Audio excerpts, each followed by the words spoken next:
So where did we get the idea of individual rights? Do I even need to answer that question by now? From the Catholic Church, believe it or not. We're going to talk about that and a lot more today on the Catholic Church, Builder of Civilization.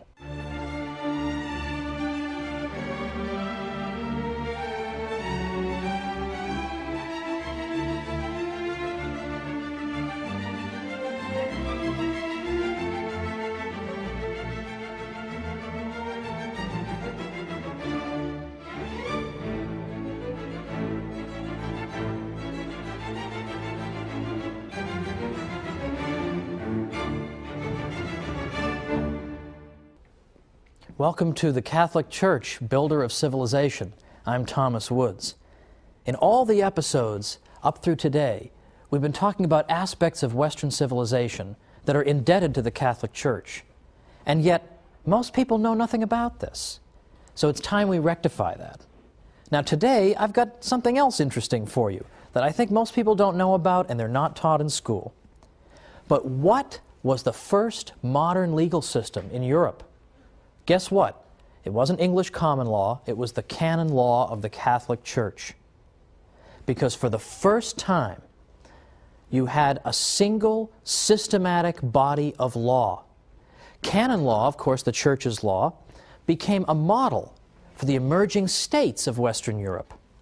Because what in fact happened is that the Church's law had never really, until about the 12th century, had never been collected into a single source. It was scattered everywhere. If you wanted to find church law, there was no book you could go to. You would find aspects of church law in the Bible, in the church fathers, in local councils, ecumenical councils, papal statements, whatever. But there was no systematic source that you could consult. And that came to an end in the year 1140, when a man named Gratian wrote the Concordance of Discordant Canons. And this work brought together and synthesized all these various sources of the Church's law, and brought them together and made them into a single coherent whole. And in effect, by doing that, Gratian showed the Western world how you put together a legal system, how you take disparate elements that are scattered and you bring them together into a single whole that makes sense. Now, this is not always so easy, because when you have so many sources of law, it's not surprising that sometimes you find contradictions. One source says you should do A, another source says you should do B. When you're bringing the law all together, how do you resolve that? Should you do A or B? And what Gratian and other canon lawyers showed is that you use the idea of natural law to arbitrate between these two alternatives. So, in other words, the idea of natural law is that there are certain principles, even before human beings write up any law, there are certain principles that we know to be right, that we know to be wrong, because they are written on our hearts, as we learn in the Bible. So the natural law becomes the way you decide, is this the rule we should abide by, or is this rule? Natural law can help you adjudicate that. Well, the countries of Western Europe, as they were coming out of the feudal period of Europe, they had totally scattered legal systems too. They had this kind of law, that kind of law, all kinds of directives all over the place, and no coherence. So when they went to put together a modern legal system, what did they consult as a model? The canon law of the Catholic Church. Don't you think that's kind of interesting? Well, it's not just the structure of the canon law that's important. It's not simply that it showed people how to take a lot of different sources and put them together into one code of law. That's important. But it's also the content of canon law that matters. It's also some of the things that canon law taught rubbed off on law in general. For instance, the Church had jurisdiction over marriage in the Middle Ages, and the canon law of marriage held that a valid marriage involves the free and informed consent of both the man and the woman. So you can't force people to get married, you can't get them drunk and then get them married, you need to have their free and informed consent. Well, what does that mean? Well, in fact, Harold Berman, who's probably the greatest historian of law in the Western tradition by far, he's a 20th century historian, Harold Berman says that right here in the Church's canon law of marriage, emphasizing consent as the heart of the marriage bond. He says, here were the foundations not only of the modern law of marriage, but also of certain basic elements of modern contract law, namely the concept of free will, that you have to enter into a contract freely the same way you do in a marriage. We also see, he says, the related concepts of mistake, duress, and fraud, because the Church's canon law of marriage also told us that if people have made a mistake about the identity or some important quality of their putative spouse, that the marriage is also not valid. So these are basic aspects of all contract law, and yet here they are deriving from the canon law of marriage, not particularly well known.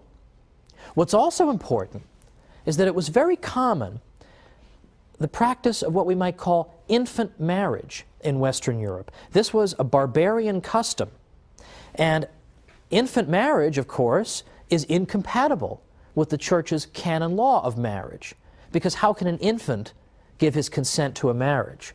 So it was with the implementation of the canon law of marriage that the barbarian custom of infant marriage was abolished altogether. Now, one of my favorite aspects of all this is that the Church's canon law, coming into being in a systematic way in the 12th century, for the first time is now bringing into Western European practice, for the first time since the barbarian invasions, a clear emphasis on the importance of rational trial procedures. Now, what do I mean by that? Typically, in barbarian modes of law, reason was not employed to determine who was guilty and who was innocent. Rather, magical modes of determining guilt or innocence were used, modes of ordeal.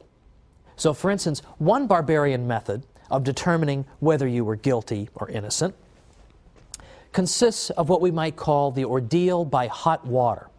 And here you'd take the accused person and you'd bring him over to a cauldron in which boiling water had at the bottom a stone. And it was required of the accused to reach into that scalding water and pull the stone out. Then they would bandage his arm, because of course it's scalding water and his arm's not doing too well at this point. Then they'd wait 3 days. When they take off the bandages, if he has begun to scab up on his arm, then that means he's innocent. But if he hasn't yet started to scab up, that is indication of his guilt. Well, who wants to be subject to this kind of procedure? This is exactly the kind of thing that the rational trial procedures emphasized in canon law helps to bring to an end. Now, another barbarian method of determining guilt or innocence is the ordeal by cold water. Well, that sounds fine. Cold water, refreshing, right? Well, the ordeal by cold water consisted of tying a person's hands together and his feet together and throwing him in the river, and then observing to see whether he sinks or floats. Now, in many versions of the ordeal by cold water, if you float, that is indication of your guilt. You might think that floating would mean you're pure, like ivory soap, you're 99.44% pure, but to the contrary, the thinking was that perhaps the divine principle in the water is trying to eject you by not allowing you to sink. So that's an indication of your guilt. Well, again, nobody would want to live under that system. And in fact, that system doesn't really tell us who's guilty, who's innocent. It just tries to end the dispute. Look, this is how it turned out for this guy. He floated. That's the end of it. Let's just stop the fight right here. Instead of pursuing justice, barbarian law simply tried to stop feuding and fighting by just coming up with some kind of an answer, even though it was a totally arbitrary answer, whether the guy floats, whether his arm scabs up. This is exactly what canon law was opposed to. So, canon law, the first modern legal system in Western Europe. But there's much more to be said about the Church's contributions here, because as long as we're speaking about law, we can speak about the concept of rights. That I have a right to life. I have a right to own property. I have a right to enter into a contract or enter into a marriage. I have the right to defend myself in a court of law. All these things are rights. Where does that idea of rights come from? For a long time, it was assumed that the idea of rights just sort of spontaneously emerged somewhere around the 17th century, give or take. That was the standard view. All of a sudden, people thought of the idea of rights. That is no longer a sustainable view. And once again, modern scholars, believe it or not, are coming to the defense of the Church and showing that, in fact, the idea of rights is not confined to the 17th century. It goes all the way back to the 12th century, where we see the language of rights beginning. Now that's interesting, but before we get into that any further, I think I should address some, discomfort that Catholics may sometimes have with the concept of rights. Because I think today we live in a culture in which everybody claims that anything he wants to do is a right. I have the right to do this, the right to do that. It almost makes rights language seem empty or even dangerous. So I simply want to clarify, a right simply means that you possess a kind of immunity from invasion. If I have a right to life, it means that it would be wrong for you to invade my life violently. That's all that means. It's a kind of immunity I have against aggression. That, in effect, is what a right is. Now, what interests us particularly is the concept of natural rights. A natural right is a right that you have because you're a human being. By nature, you enjoy this right. So a natural right is not given to you by a government. It's something you possess by virtue of being a human being. And it's a good thing that natural rights are not given to you by government, because what governments give, governments can take away. So the concept of natural rights is what really matters. And the reason that the concept of natural rights can be born in the 12th century is that that was a culture in which the language of rights was already very prevalent. And so the concept of natural rights had fertile soil in which to grow. For example, in the late 11th century, popes and kings were having a war of words in the investiture controversy. Who's allowed to appoint and install bishops? Well, popes would speak about their rights, and kings would speak about their rights. Lords and vassals in feudal Europe, they have rights and obligations. Medieval towns had rights against the king. So, in fact, the concept of rights is embedded deeply in the 12th century. But what develops out of it is the concept of natural rights. Now, how is that different? The right I have as a pope to install bishops is not a natural right. Not all human beings have the right to install bishops. That's a right you have as a pope. A natural right is a right that everybody possesses by virtue of being human. But people who are constantly thinking about rights, the rights of the pope, the rights of the king, the rights of the lords, the rights of the vassals, the rights of the medieval town, well, these are people who are going to start thinking, aren't there just rights that human beings possess because they're human beings? And we start to see from about 1150 to 1300, this crucial period, is where we really begin to see the concept of natural rights blossom. So this came out of the heart of the Church. This wasn't developed by the Church's enemies. The Church was way, way ahead of everybody on the concept of rights.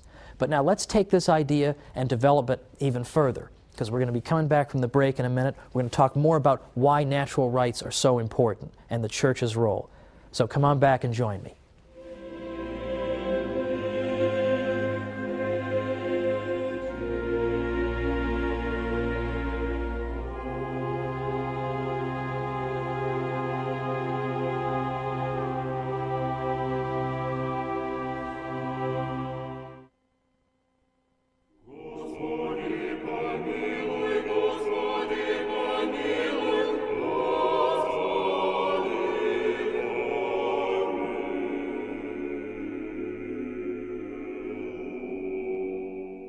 Welcome back to the Catholic Church, builder of civilization. I'm Thomas Woods. Today we're talking about law and rights. And we've seen so far that the Church gave Western Europe its first modern legal system with its canon law. There was nothing like that up to that time. And then beyond that, it's the Church and her canon lawyers, her church lawyers, who begin to introduce the concept of natural rights, which means that human beings, simply because they are human beings, are endowed with certain rights. That is to say, they are endowed with certain immunities so that they cannot be invaded or aggressed against in these areas of their lives. Now, just before the break, I emphasized in particular the crucial period from about 1150 to 1300, when you begin to see church lawyers starting to think of all kinds of areas of life as possessing natural rights to them. For example, the right to property, the right to defend yourself in self-defense, and also to defend yourself in a court of law, and so on, much, much more as well. All these things were beginning to be viewed as natural rights that trumped the claims of governments. In fact, as recently as Pope Leo XIII's encyclical, Rerum Novarum, Pope Leo XIII said that the right to property is sacred and inviolable. And that, in effect, means that nobody's allowed to interfere with your enjoyment of your property. And then in other cases, we're talking about the enjoyment of your life or the enjoyment of other rights. But these are things that you enjoy because you're a human being, and that no government can take away. You have these things before government even comes along into the picture. Now, this is a very important idea. It's a central concept in Western civilization. And these are universal rights. They're not rights that are enjoyed just by European human beings, but by all human beings. And they're not rights that are enjoyed only by Catholics, members of the faithful in the state of grace, but these are rights that are enjoyed by all people, regardless of what faith they profess. Now, it's interesting to note that in the 13th century, there had really begun to develop a very exaggerated understanding of the Pope's authority. That it was argued that the Pope, because he was the vicar of Christ on earth, in effect owned everything. And individuals enjoyed their possessions only because he allowed them to. And in the 13th century, Pope Innocent IV specifically renounced this view and said no. He said ownership, possession, and jurisdiction can belong to non-Catholics as well. Because the original argument was that the Pope owns everything and he lets Catholics enjoy property, but he has the right to deprive others of property. And Pope Innocent IV said this is complete nonsense. Catholics and non-Catholics alike, regardless of what the Pope believes about them or wants to do, can own their own property, because all rational creatures were intended to have the right to property. So this concept of rights begins to develop over the centuries, beginning with 1150 to 1300, and it reaches its height and its culmination with people we call the late scholastics, people in the 16th and 17th centuries. And in particular, the scholastics who were teaching at Spanish universities, and I mentioned before the University of Salamanca, they taught that not only do Europeans and not only do Catholics have these rights, and not only do non-Europeans and non-Catholics have these rights, but also peoples we've never heard of before. The natives of the New World, we're just meeting for the first time. Those people have the same rights to property and rights to life and rights to self-government that we have in Europe. And that's an astonishing claim, because if you look at the history of the interaction of peoples who are different from each other, you don't really see a whole lot of examples of foreign people saying to each other, oh, you have the same rights I have, because we all have a rational nature and we're made in the image and likeness of God, and so we're all equal and we have natural rights. Of course you don't see that. You don't see that at all. But this is the liberating idea that the Catholic Church brings into the world, that people all enjoy these natural rights equally. Now, that's long before John Locke talks about natural rights. He's writing in the late 1600s. This is the 12th century. That's a major contribution by the Catholic Church. Well, finally for today, my last segment involves an aspect of Western law that has been almost completely forgotten, but that thanks to Harold Berman, whose book I earnestly recommend, Law and Revolution, it's been resurrected. And what Berman tells us in his book is that if you look at the history of Western law, it is deeply informed by religious conviction and belief and religious ideas. And he says that if you really want to understand Western law, you have to understand St. Anselm's doctrine of the atonement. Amazing. What does that mean? If I'm going to understand Western law, I have to understand St. Anselm's view of the atonement, of Christ on the cross, and what that all means. Well, as a matter of fact, you do. And I'd like to take the remaining minutes to explain that. First of all, What did St. Anselm, who, as you'll recall, lived until 1109, what did he have to say about the atonement? And what on earth does that have to do with Western law and the law of crimes in the West? St. Anselm was interested to answer the question, why did God become man? It's a good question. Why did it happen? Why did God not simply reconcile the human race to himself from heaven, just sending down a declaration directly from heaven? Why does the God-man come into the world? And St. Anselm tried to answer the question in this way, just using rational principles. He said that when human beings introduced sin into the world, they in effect closed off paradise to themselves. Now, God had intended people to enjoy eternal blessedness, but yet they've introduced sin into the world, and so in a certain sense, we can, in some sense, say that we've frustrated God's intention. So how are we going to make this right? St. Anselm says we have violated God. We have in effect committed an injustice against God. The scales of justice are out of balance. The order of justice has been torn by our wrongdoing. And that needs to be repaired. And it can't be repaired by God just saying something to us from heaven. It has to be really repaired by somebody. We cannot go on. There can't be any healing, so to speak, until justice has been repaired. How is justice going to be repaired? Well, the human race could be punished, and that could repair the damage. But for the human race to be punished enough to make good what has been done to God, the human race would have to be punished to an unbelievable degree to satisfy God's justice. It's not even clear we could do it. But even if we could somehow satisfy the demands of justice, the fact is that whatever punishment it would take to us to make good what's been wrong, the wrong that's been done to God, whatever punishment it would take would probably also deprive us of eternal blessedness. So God's intention would be frustrated again. So Anselm says, look, justice itself, justice in the abstract, has been assaulted by sin.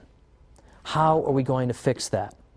God could fix it by declaring it fixed, but he shouldn't have to do that. Satisfaction should be made to him. Now, human beings should make satisfaction to God, but they can't.